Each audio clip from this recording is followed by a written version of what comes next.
Mel Albin.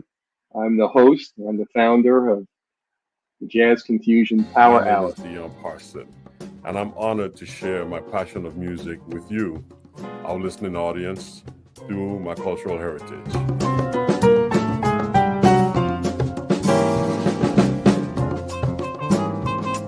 Things can change for you too. If you want to be brand new, that is absolutely possible.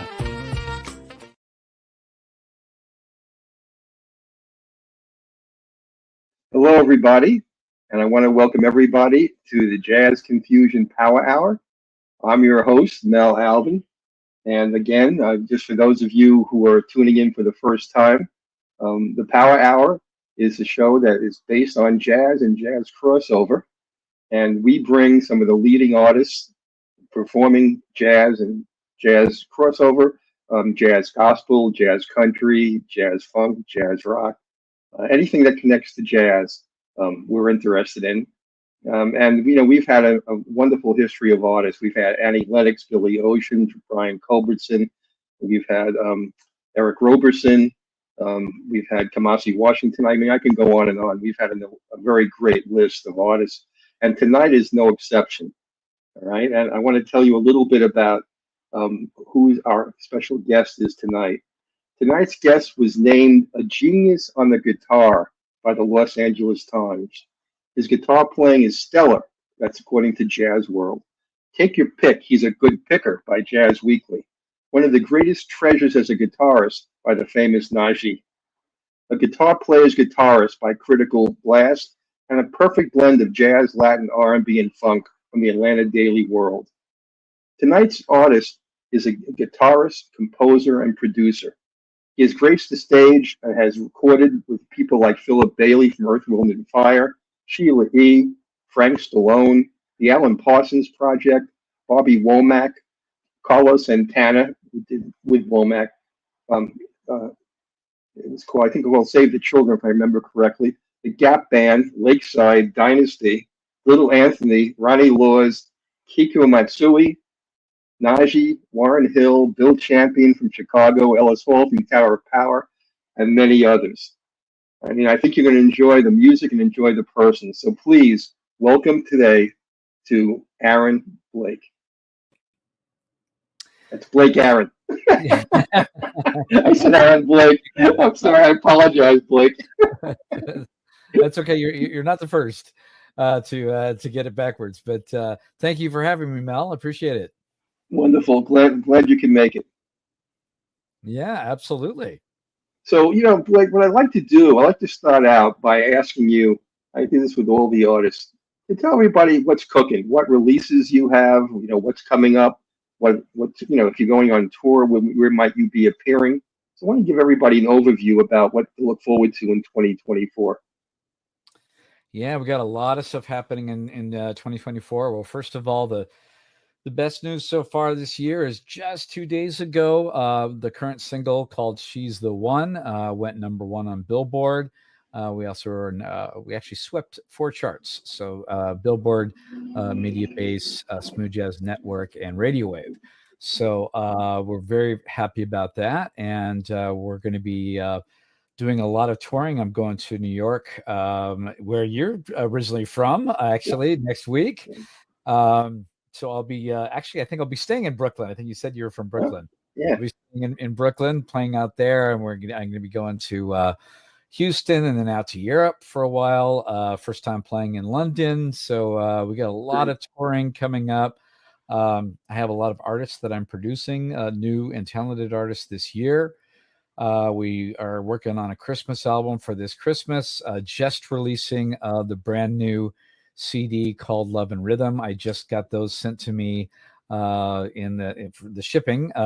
So at my front doorstep yesterday, and the actual release date is April 19th for that. So got a lot of stuff going on. Wow, you're a busy person. Do you remember where you're going to be? What location in Brooklyn? Where you're performing? Where I'm going to stay? I don't. I'm just I had a few people. Yeah. But if you have a recommendation, because I don't think we've actually booked the hotel yet, I'm open to recommendations. Where are you performing in Brooklyn? I'm actually not performing in Brooklyn. I'll be performing in Connecticut, but I wanted to see some people in New York, and I haven't been in New York in a while, so Gotcha. I'm going to stay in Brooklyn and then just take either the train or drive up to Connecticut. Terrific. Okay. Well, look, again, I'm so glad to have you on the show, and there's so much I want to talk to you about. So, the first thing I want to tell you is, and this is something that I'm always curious about. I know that artists, when they post on their social media and they post on their website, they want to explain what's current. And that's often what a lot of people want to see. But part of what this show is about is for your fans and new people who have not yet had the pleasure of hearing your music. They get to know something about you, the artist behind the music. So I'd like to start off talking about something biographical, but as typical, there was very little biographical on the internet. So can you tell us a little bit about where you were born, your family, how you came to music in the first place? Oh, well, thanks. Yeah. I came from a somewhat musical family. It wasn't very musical, but my dad played guitar. My brother played guitar, just kind of hobbyists. When I was, a little kid, 3 or 4 years old, I do remember my dad kind of singing us to sleep with an acoustic guitar. When I was 7 years old, my older brother was my first guitar teacher. So, but he just stayed knowing a few chords on the acoustic guitar, and then I took it a lot further than that. So that's probably at least what exposed me to music. My dad was really into a lot of different kinds of music, but it was more back one generation. Both of my grandfathers were in the movie business. So as a matter of fact, they did a movie together called the Invasion USA. It was the original Invasion USA back then a long time ago. And that was how my parents met, was both of my grandfathers doing a movie together. Well, both of them worked with Nat King Cole. So Wow. music was a huge part. As a matter of fact, they still have you know what? I could even show it to you. It is a money clip, which I still treasure to this day, from Nat King Cole to my grandfather. Oh, cool. And Nat King Cole is still to this day one of my favorite artists ever. So even though my father and my mother, they weren't musical per se, my dad was actually an engineer of all things. It kind of still translated from all of the music that was kind of passed down through the family from the movies. So I was exposed to everything, even from when I was a little kid. A lot of jazz, a lot of rock, a lot of funk. There was only good music and bad music, in my house. There was just all kinds of different music going on. And that's really what happened to me throughout the rest of my career and what I took with me as I went in. So because of that, I have done stuff in all kinds of music, rock, and we can talk about that more later if you want, but rock and jazz and funk and all kinds of different things, mostly from my exposure to it from when I was very young. Did you take lessons? I did take some lessons. A lot of it was self-taught, but I did take some lessons. Most of my education was kind of throwing myself into situations that I had no idea what I was doing. So I would jump into the deep end of a pool and somehow learn how to swim, So, for example, I played a little bit of rock and roll, and then I just decided I was going to go into my high school jazz band. I had no idea how to play any jazz, but I just did it. And, I'm looking at all these crazy chords going, I have no idea how to play this stuff, but somehow I figured out how to do it. And then I did the same thing when I was a junior in high school. Some of the high school students were saying, well, you should audition for, even though you're still in high school, you should audition for a college jazz band. And I did. I had no idea what I was doing, but I actually auditioned for a college jazz band. Somehow I got in. I have no idea why. I was still kind of a rocker at that point. And so when I was a junior in high school, I was actually playing in college jazz bands. And then so I decided, well, maybe I should learn this for real. So I actually And I went to college for music when I was, after I graduated high school. I went to Cal State Long Beach and I majored in music there. And by that time, I had kind of taught myself a lot of stuff that had happened. So it was more about being there and being around all these other great musicians that I still play with to this day. As a matter of fact, Jeff, I don't know if you know Jeff Kashawa, but Jeff Kashawa and I went to college together. Jeff Kashawa is a great saxophonist, played with the Rippingtons for years. Oh, wow. Okay. For the Rippingtons. And we just did a big show together in Las Vegas last year. So I still actually see some of my college buddies from that time. That's a great story. Did you learn to read music when you went in college, or could you read before? Again, it was something that I had no idea really how to read. But by the time I got to when I was a junior in high school and I was playing in the college jazz bands, my reading just had to get better. Otherwise I wouldn't survive. Yeah.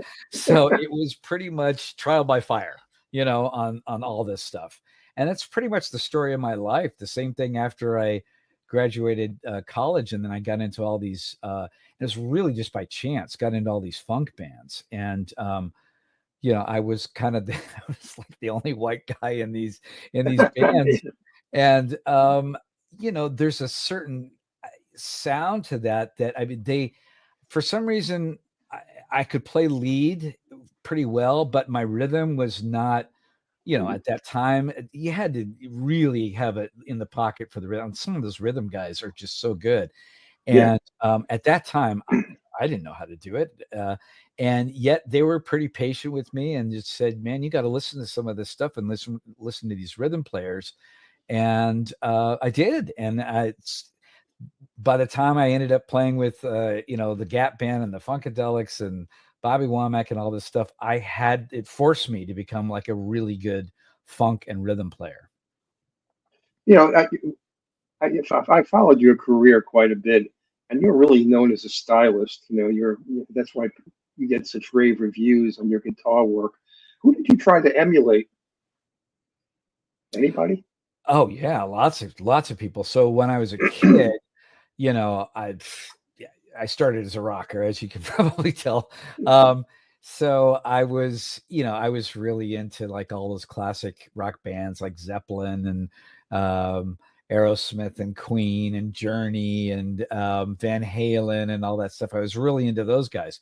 So in the beginning, I was all about, I wanted to play like Eddie Van Halen or Jimmy Page or Jimi Hendrix. I kind of went backwards in time because the more I would study my current guys, people would take me aside and go, well, if you like Eddie Van Halen, if you like Stevie Ray Vaughan, you really got to listen to Jimi Hendrix because that's who they got it from, was Jimi Hendrix.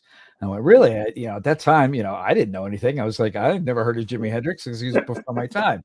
So then I put all this Jimi Hendrix stuff on. I'm like, whoa, what's this? And so that opened up a whole new world for me. And then even though I had jazz around the house, I didn't really dive deep into it until it was kind of a slow process. Like the first guy I listened to that had a little bit of jazz in him was Jeff Beck, who was one of the premier rock guitar players, but he had a little bit of jazz going on in his playing. So it was kind of this slow transition where I went, whoa, I love Jeff Beck. And so I listened to that and they said, well, if you like Jeff Beck, then you got to check out Larry Carlton or Robin Ford or Pat Metheny or George Benson. And then it was just like all these worlds started, opening up for me.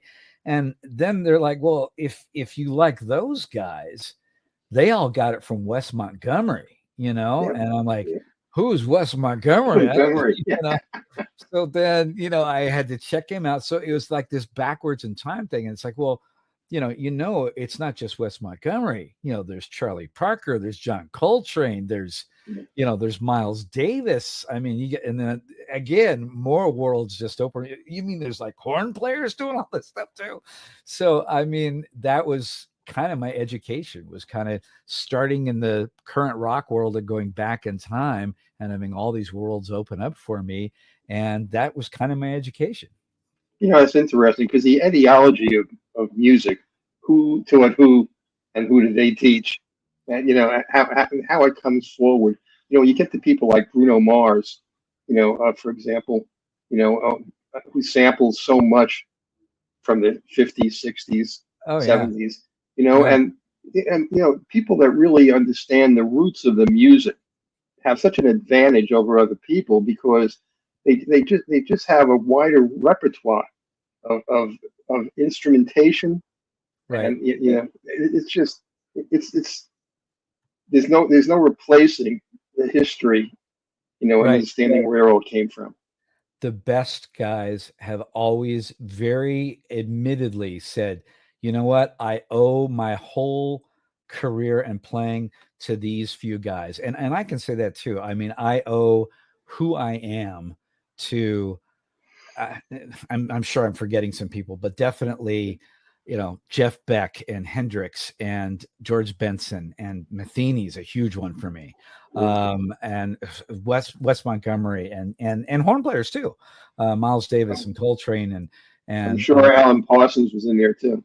Alan Parsons. Yeah, Yeah. Alan Parsons. What an amazing, Yeah. what an amazing guy that is. I mean, he's just a production genius. That guy.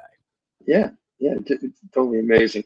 I mean, I'm so glad you're telling this to people because for young artists who, I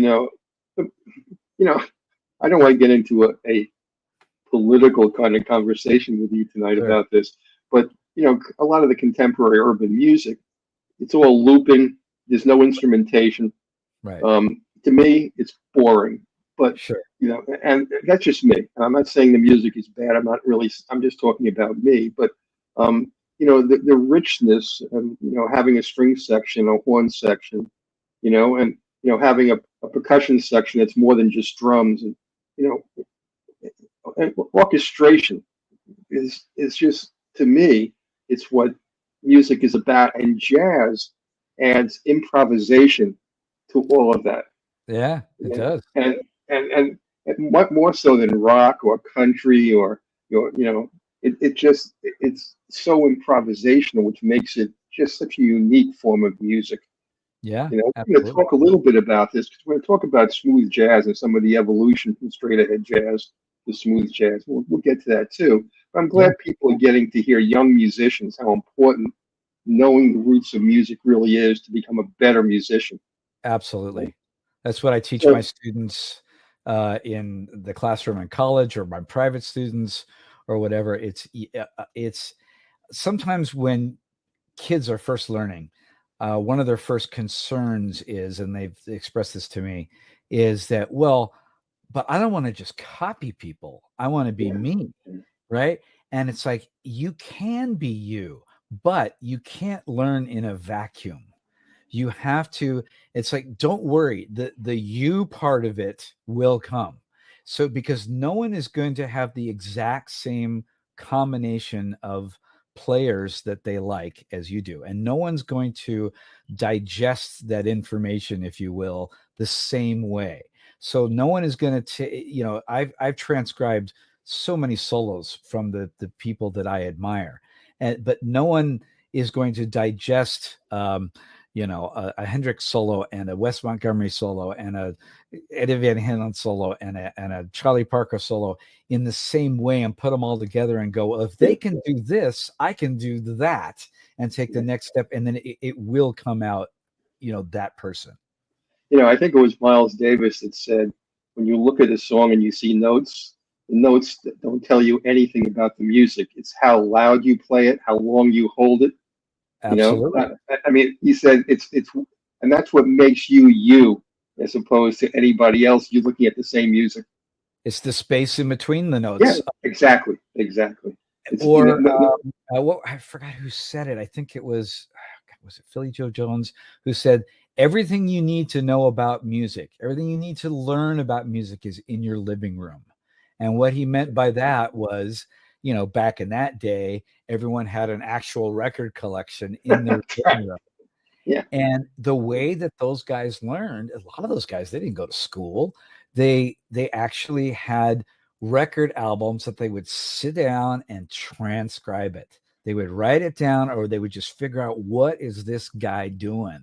And that everything, and it is really true. If you can figure out by ear everything that is going on in these records, everything you need to know about music really is in your living room. Yeah. You know, you mentioned space. Eric Clapton once said, the most important part of any song is space. 100%.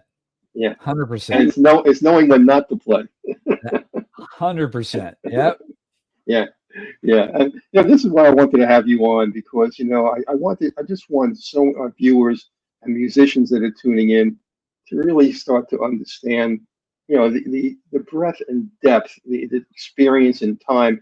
A lot of people think when you go up on stage, like all you do is you get up and play, and they have no clue, on how long it took you to get to that one song.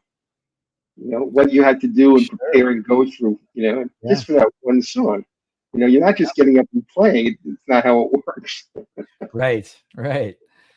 Yeah, that's 100% right. Yeah. I mean, it's just all the years of sweat and your heart and your passion and study and all that.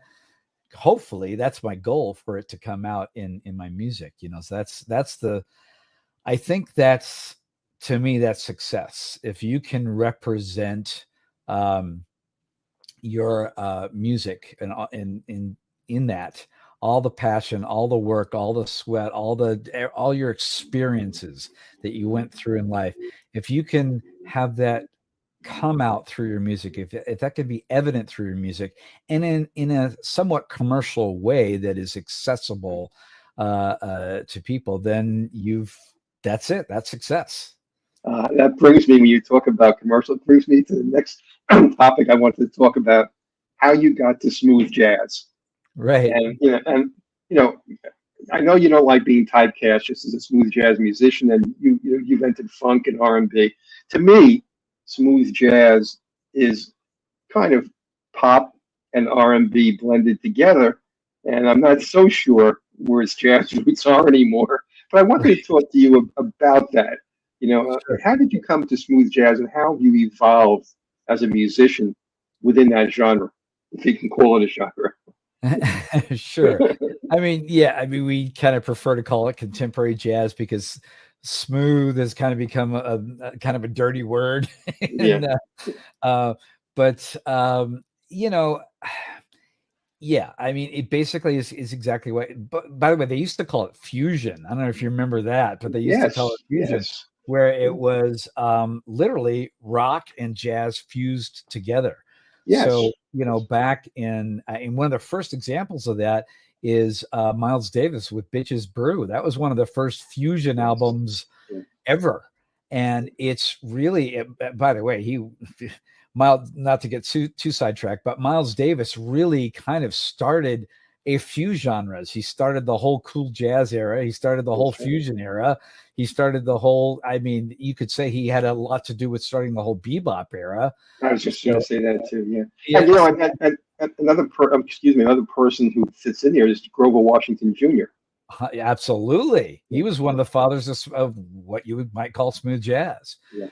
So smooth jazz did start out with, hard to say. I mean, it was jazz that was made a little bit more commercial, but I think that in its purest form, in its best form, really came from fusion.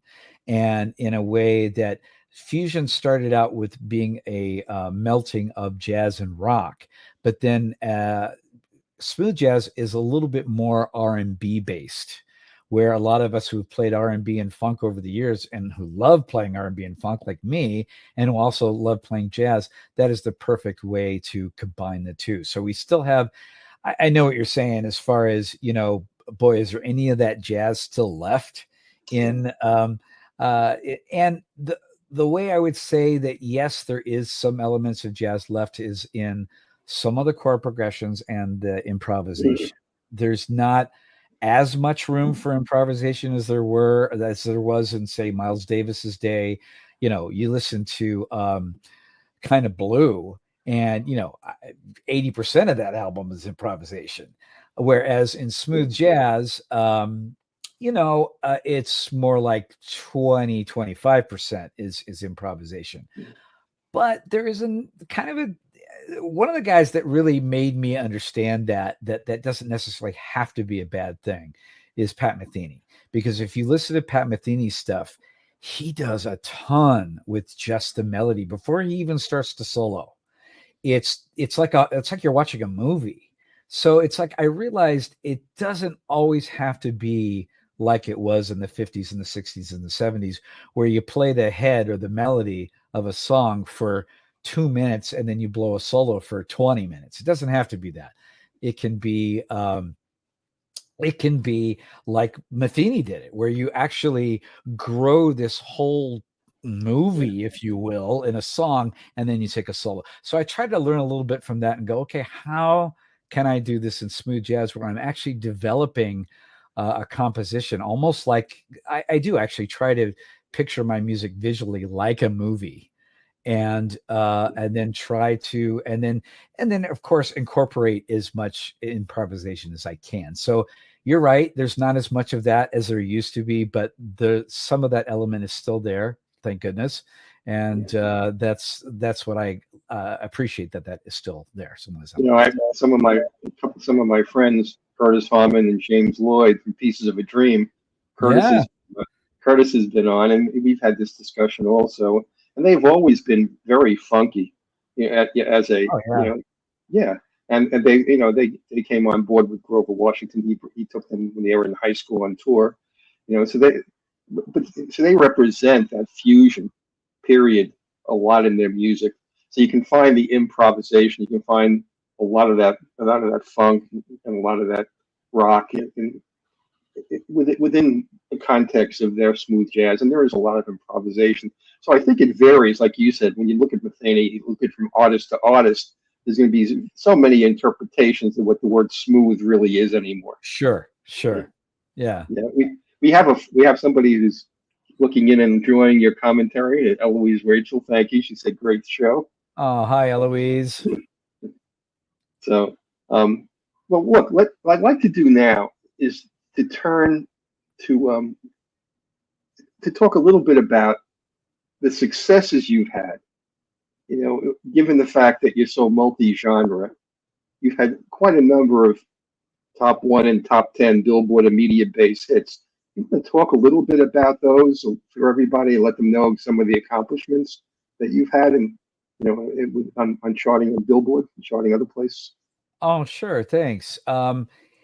Yeah, it was a tough process where you definitely couldn't give up. And fortunately, I've always had a very persistent nature, because I've been putting out records since the early 2000s, and we didn't have our first number one until Groovers and Shakers, which was 2018. That was our first number one. Actually, I'm sorry, I take that back. We did have a number one with Encantadora. That was the one that featured Najee, and then Groovers and Shakers was our second one. But there was a long time between Encantadora and Groovers and Shakers, and then finally everything just seemed to open up, and we've had a total of 7 now since 2 days ago. Since then, as a solo artist, and I've also had 3 as a producer, so a total of 10 now.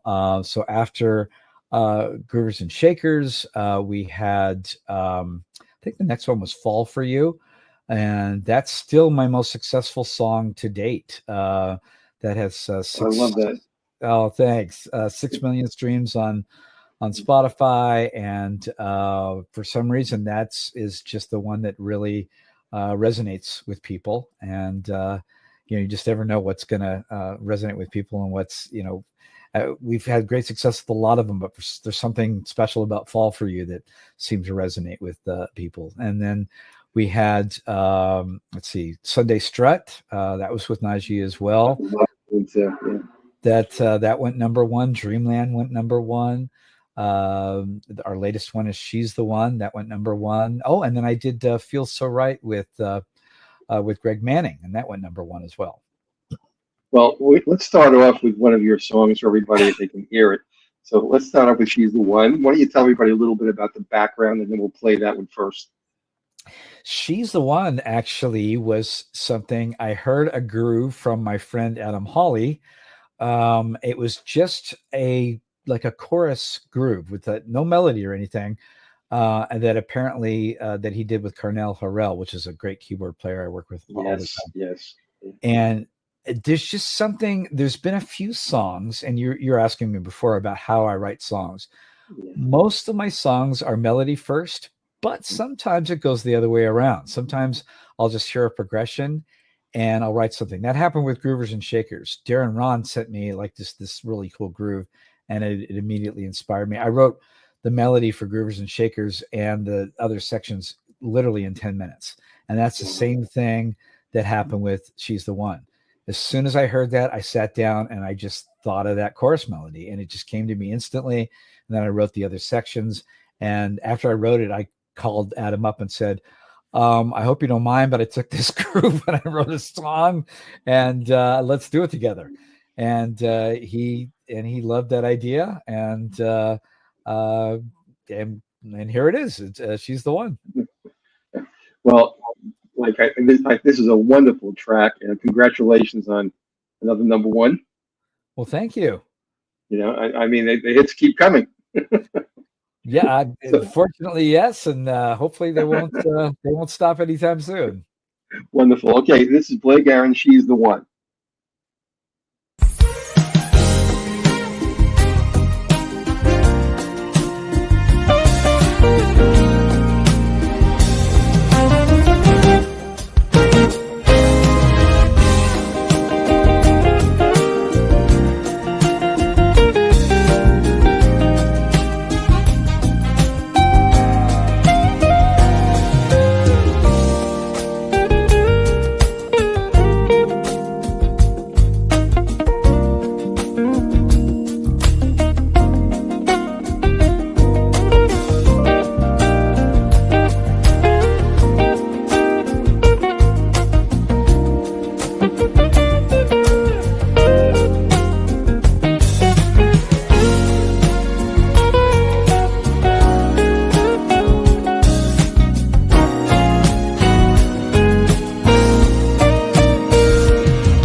That's a great track, Blake. It's really fabulous. You know, Oh, your thank you. your technique is great. You know, one of the things I just want to leave this cover art up for a second because I want to talk Oh, about so thank many you. different things with you. But the cover art, who's doing your artwork? That's beautiful. Oh, thanks. You're not going to believe this, but that is actually the first time we've done cover art with AI. That's AI, that cover art. Now you That have is to sit there and you've got to design it with AI, but that is AI. All my other cover art has been, uh, actually manually done. Let's put it that way. But right. yeah, this is the first one we tried with AI. I had a certain, I actually had this vision for this to be just like this, more like a beach scene and guitar and romantic and someone who looks somewhat close to my wife, and so That's a wise move. we just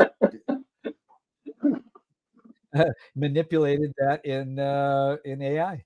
Yeah. Yeah, it's terrific. You know, it really looks good. Are you hearing me okay? You did cut out there for a little bit. Okay, how about now? Am I back? Yeah, now you're fine. Okay, great. I just want to make sure. Well, one of the things I want to Yeah. talk about a little is technique. And, it's so timing is so important, playing behind the note, in front of the note, grace Yeah. notes, grace notes. Why don't you tell people a little bit about your technique? Yeah, you nailed it. I mean, it's just same thing I tell my students. It's and what you said earlier, it's not just the notes. It's not just the notes. It's how you're playing the notes. When you listen to these guys, don't just transcribe what they're doing. How are they doing it? So yeah, you're 100% right. With this kind of music, jazz and R&B, funk, all this stuff, it's really playing slightly behind the beat. Not to where you're dragging. What the way I explain to my students actually is it's like one of those old shooting galleries. You ever been to Disneyland? They have the shooting galleries, the ducks going by. Yeah, yeah, So yeah. picture that the ducks going by is the beats that you want to hit. Okay. So whenever you have a beat that goes by, that's the pocket of the beat, the duck. So you can hit the duck in the head. Okay. If you hit the duck in the head, that's like you're on top of the beat. Right. Okay. If you hit the and that can work actually for some styles of music, like with Latin music. Sometimes it's nice to be a little bit on, not rushing, but a little bit on top of the beat. And we're just talking milliseconds here. You can hit the body of the duck. In other words, you let just a fraction of a second more go by and you hit the body of the duck. And that's more like rock stuff where you just want to be just like almost like a sequencer, like a computer right on some, depending on what kind of rock stuff. And then the funk and the R&B stuff is like you want to hit the tail of the duck, a little bit more laid back on that stuff. But however you look at it, don't miss the duck. Yeah. So what you're talking about. Oh, go ahead. No, I was going to say what you're talking about is milliseconds, and that is the training that to develop that kind of understanding of technique that takes years to master. It doesn't just come right. It does. Yeah. Oh, well, thank you. I'm glad you talked a little bit about that because I want people to understand, what goes into, a simple chord progression, into, how you into breaks, in the music and key changes, and it just requires so much concentration and so much work to be able to play jazz at that level. It's just not easy. It does, and then you want to kind of combine that with at a show. I mean, at the same time, you have to kind of go out in the audience. You have to relate to them, and you can't. It's so easy for all of us to, Miles Davis is another great example of that. As brilliant of a musician as he was, the thing that people did not like about Miles Davis was he turned his back to the audience. He really didn't care about relating to the audience. I mean, one of the foremost geniuses of our time was Miles Davis, but yet he was not good at relating to the audience. He turned his back to the audience and people didn't like that. So Yeah, and that's so important that you relate to the audience. So to do both of those at the same time, to have virtuosity, to have the groove, and relate to the audience at the same time, it's a challenge. Chuck Berry was once asked, how do you decide what songs that the audience wants to hear? And he said, I don't care what they want to hear. He said, I want them to hear something they didn't know they wanted to hear. Right, right. So, so, Yeah, so he would take them on, he would play what he wants them to hear, something they didn't expect him to do. And I guess that's sure. it's those different ways that you meet your audience. It doesn't have to always be on their terms. Sure. Absolutely. Absolutely. Yeah. I mean, and on, on my shows, I try and go out into the audience. I try and keep the energy up. I mean, there's people are moving around. We don't have any like choreographed steps or anything, but we're trying to kind of dance a little bit and get things going, because it's just so important that the audience feels that energy, not just musically, but Yeah. that there's a smile on your face, that you're making eye contact. All those things are important. Look, it's entertainment. That's what it is. It is. So Absolutely. I want to turn to something different. You had a radio show for 7 years with Tina Anderson. So why don't you tell everybody about how that happened and who Tina Anderson is? Wow, that's another story. So I live just south of LA, and there's was a radio station down here called KSBR, and they're just like 10 minutes from my house. And they were a great radio station. They're still there, but they changed formats. And they played jazz for over 20 years. I think it was even 30 years. And they would ask me to come down a lot because I lived so close, and they enjoyed interviewing me, I guess. And so I probably did about 4 or 5 interviews in person, live. And they came up to me and said, you've done this so many times, you probably should just do your own radio show here. I went, really? And they said, yeah, we think that you'd be good as a host. And I said, well, it's funny you say that, because I've always thought about doing a live music radio show where people come in and do music unplugged. In other words, I've got an acoustic guitar, maybe me and a saxophone player, me and a vocalist or whatever. And we actually just sit down like we're in a living room, and we talk about music, and then we play live on the air.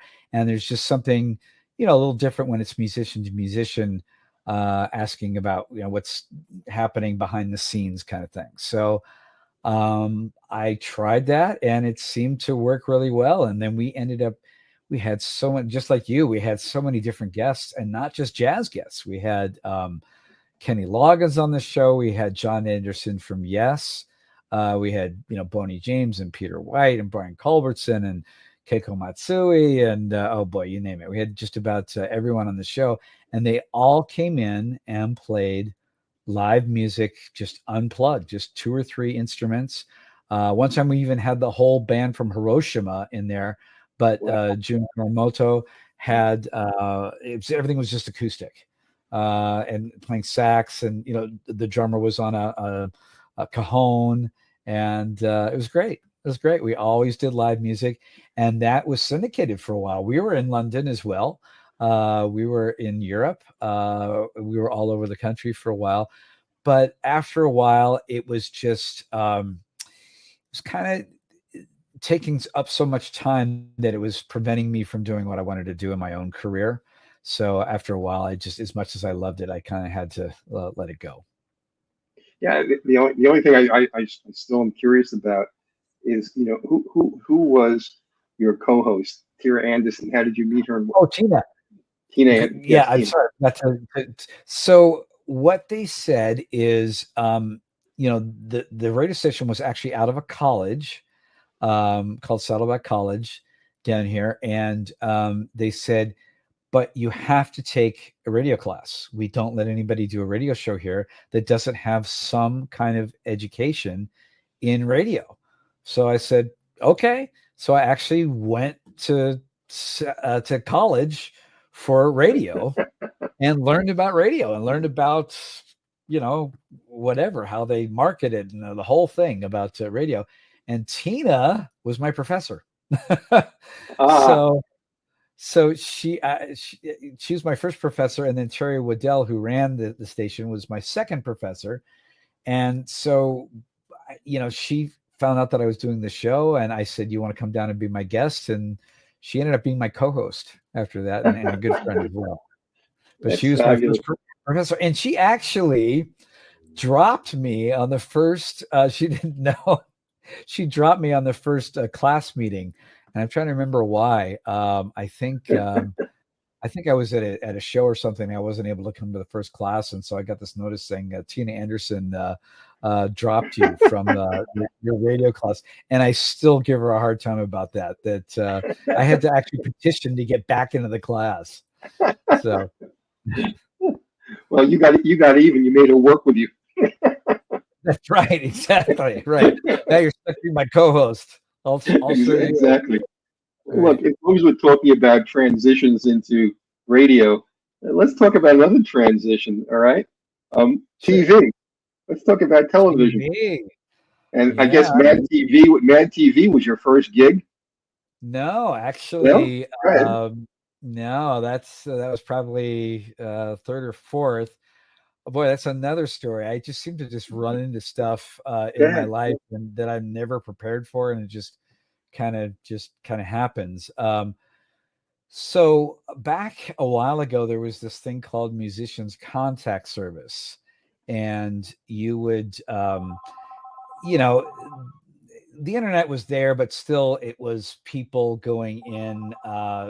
The best way to get gigs was to actually go into the office, fill out an old-fashioned piece of paper, put an old-fashioned picture up there, submit a CD, that kind of thing. That was still kind of the best and most effective way to do it back then. So I did that. I drove up to Hollywood, and I was submitting all my stuff. And then I heard in the background this other group of people, and they were talking about making a music video and needing a guitar player. And they were, well, who should we get? Well, let's look at this guy. Let's look at that guy. And I'm usually not someone who just walks up to people and just goes, hey, hire me. But I just thought, what do I have to lose? So I walked up and I just said, sorry, I couldn't help overhearing. You're looking for a guitar player. My name is Blake Aaron, and if I would love to submit some of my stuff. And they looked at it and they said, wow, no, this is great. And we're looking for a guitar player to be part of this music video. And you have the kind of look that we're looking for. And we'll give you a call. So they gave me a call and they said, we want you to be part of this music video. So I did that, and it was absolutely awful. It was this singer that they were putting all kinds of money behind, and I don't even know why. She was not that good, but they had me do this solo, and I did this whole like MTV style, big old hair video with hair going all over the place and big guitar solo and everything. And the video did pretty much absolutely nothing, but the guy who did the video was best friends with an up-and-coming film and TV composer who wanted to submit a song for a cop show. He's a keyboard player, and it was supposed to be more guitar-oriented for this cop show.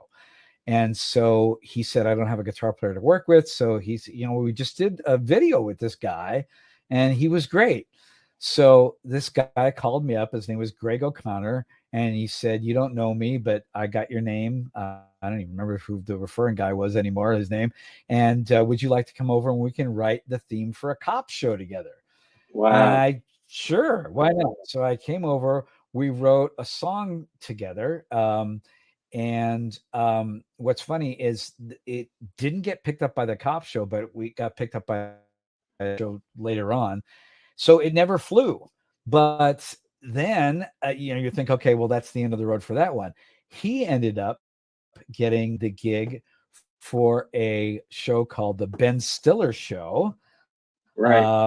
And he became the composer for that show, and he needed the guitar. He gave me a call. So I ended up being the guitar player on the Ben Stiller show. That turned into a show called Sunday Night Comics. And those producers were the producers that ended up being the producers for Mad TV. So Mad TV hired Greg, and they hired me to be the guitar player. And I ended up being the guitar player on Mad TV for 15 years. And then from there, I did all these movies like that Steven Seagal movie and a bunch of other TV shows from there. Wow. I mean, you've got such great stories. And, and so much of this, it really is serendipitous, I mean, but you always have to be in the right place at the right time. It's really timing's everything. You do. Yeah. And that Woody Allen quote is so true. 80% of success is showing up. Showing up. Yeah, that's right. Absolutely right. Let's play another one of your songs. I want to play Crush. Why don't you tell everybody a little bit about that, and then we'll play Crush for everybody. Okay. Similar to She's the One. That was another one that I heard a groove from Adam Hawley. And again, immediately inspired me to write that melody over that. And then he and I actually got together in person, because a lot of people write over the internet now. We just thought, let's do this old school and actually sit in the same studio together and not leave until we've got a couple of hit songs. So we actually wrote Crush, and I think it was Big Bounce, and the same day. And those became two singles, and Crush did really, really well on Apple Music. Wonderful. Okay, let's everybody listen to, this is Blake Aaron, Crush.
Wonderful, Blake. What a great Oh, track. thank you, Mel. We have a comment from Jack McDaniel saying, "Love the groove. You crushed it." Oh, thanks, Jack. Yeah. Well, look, we're starting to run out of time, so I'm going to play some more of your music. So, Okay. all right, is that all right with you? So we're going to kind of move ahead and, bring out another song. And I think the next song we want to play is Dreamland. You want to quickly set up Dreamland for everybody? Sure. Let's see. That's once again, that was with my friend Adam Hawley, and that was the one that we got together in the studio, and that was more of me writing the groove and him writing the melody on this one. I think I wrote the verses, and so a little bit of a switch on that one, and but another great collaboration between Adam and I. Wonderful. I love your artwork. The cover art is great. Oh, thanks. It reminds me of going back into the 1970s when they used to have record albums, and it was really a contest for who had the best cover art on the record album. Oh, thanks. Yeah. This most of the artwork is my weird imagination. So I thought it would be cool if I was climbing up a ladder, and there one city scene that was daytime, one city scene was nighttime, and all this stuff. And then my graphic artist was like, "You want to do what?" It's great, and the fact that the city's inverted too makes it interesting. Right. Yeah. So let's play Dreamland for everybody. This is by Blake Aaron, Dreamland.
just love the music, Blake. It's just, Thank you, Mel. it's such a great evening. I've been enjoying this so much. We're really running out of time, and I want to be able to play groovers and shakers. But before we do that, I do have one question for you. Sure. Where is Blake Aaron going to be 5 years from now? You've done so many different things. Do you have any idea? Like Eric Clapton recently has been playing jazz with Wynton Marsalis. And Billy Joel took a turn trying to write classical music. Where do you see yourself 5 years from now? Well, I hope I'm still doing a little bit of the same thing as far as maybe doing bigger and better concerts. I'd like to do a little bit more and more international stuff.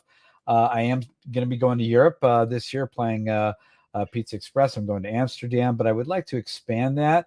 For some reason, they're playing Groovers and Shakers twice a day in Bangkok, Thailand for some crazy reason. And my brother used to live out there, coincidentally. So we're trying to break into Asia, playing out in Korea and in Thailand. And so I would like to do more international stuff. And then, maybe do some more collaboration, like you were talking about earlier. It would be great to collaborate with some of my heroes. I mean, I would just love to one of these days collaborate with somebody like Sting or that would be like a dream, because somebody like that would be a dream come true. You should catch somebody who's on my show early on, Billy Ocean. Oh yeah, sure. Yeah, Billy's great. Yeah. He was in the show. Yeah. I had Annie Lennox on here. I've had a lot of interesting. I love Annie Lennox's version of what's that cover that she did recently? Just so great. She's amazing.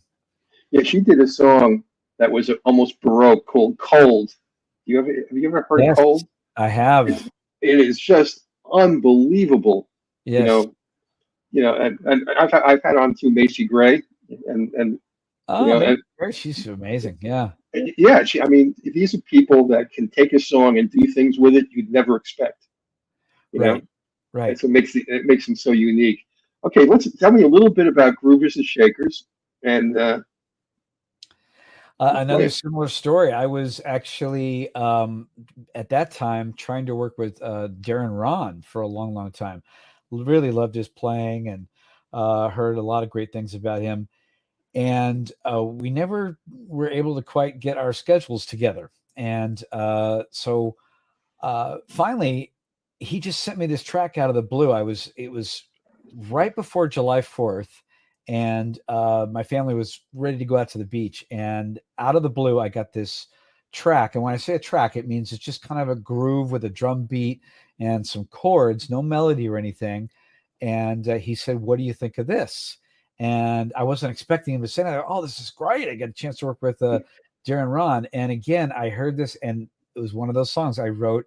Not every song works this way, but Groovers and Shakers was one of them. I wrote in 10 minutes my family was actually in the car waiting for me, and they were calling me, "What, are you coming down?" I said, "1 second, let me just record this real quick before I forget it." And I put down that guitar, and that ended up actually being the guitar on the track. Was the guitar that I quickly recorded while my wife and kids were going, "Are you coming down?" That guitar on Groovers and Shakers. Well, here's a 10-minute song composed in 10 minutes by Blake Aaron called "Groovers and Shakers."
you go. That's fabulous. I've learned something listening to your music again tonight. You are a master of breaks and key changes. I mean, Oh, the, thanks. the timing is so impeccable. I mean, Oh, thanks, Mel. no, it's unusual. I mean, to see it come out that way.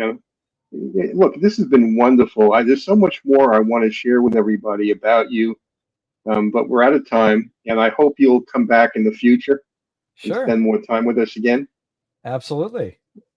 It's been a real pleasure, and I just want to thank you again for taking the time to be on the Power Hour. Of course. Thank you, Mel. All right. Good night, everybody. Good night. Take care.